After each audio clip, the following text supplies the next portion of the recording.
Tahimik at payapa ang baryo namin sa Antique. Doon ako lumaki at doon ko nakilala ang matalik kong kaibigan na si Glenn. Simula pagkabata, kami na ang magkasama sa lahat, sa paliligo sa sapa, pamimitas ng bayabas, pati sa paglalaro ng habulan sa ilalim ng buwan. Tahimik siya, hindi pala kwento, pero kapag kasama ko, pakiramdam ko ligtas ako. Habang lumalaki kami, napapansin ko na kakaiba siya. Hindi siya sama-sama sa mga kasayahan kapag may piyesta. Madalas ay gabi lamang siya lumalabas, at may mga pagkakataong nagtatago siya kapag may dumadating na pari o albularyo sa baryo. Hindi ko iyon binigyang pansin dahil kaibigan ko siya, at sa isip ko, baka may sariling problema lang siya sa pamilya. Isang gabi ng Andas, nagkayayaan kaming magbantay sa sementeryo. May dala akong kandila at pagkain, samantalang siya ay wala ni anong gamit kundi isang maliit na itim na supot.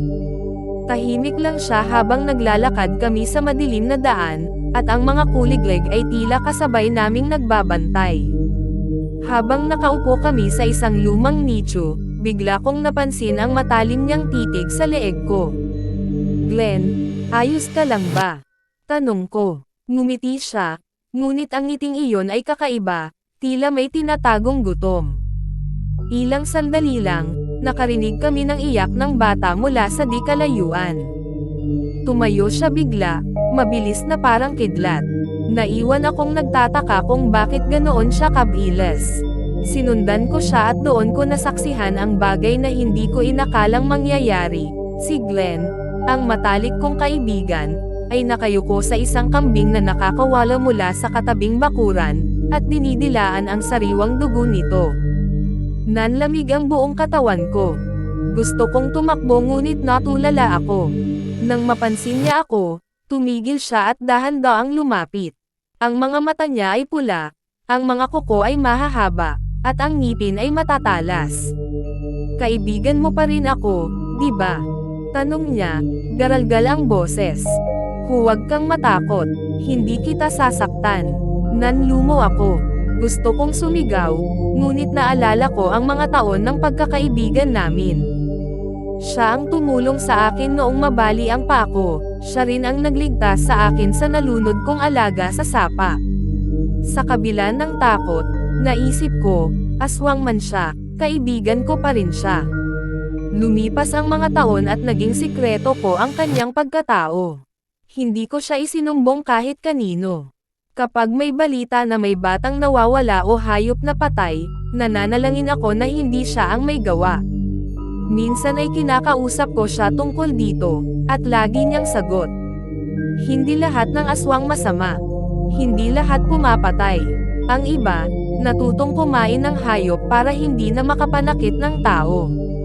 Ngunit dumating ang gabing hindi na namin kayang takasan ang katotohanan.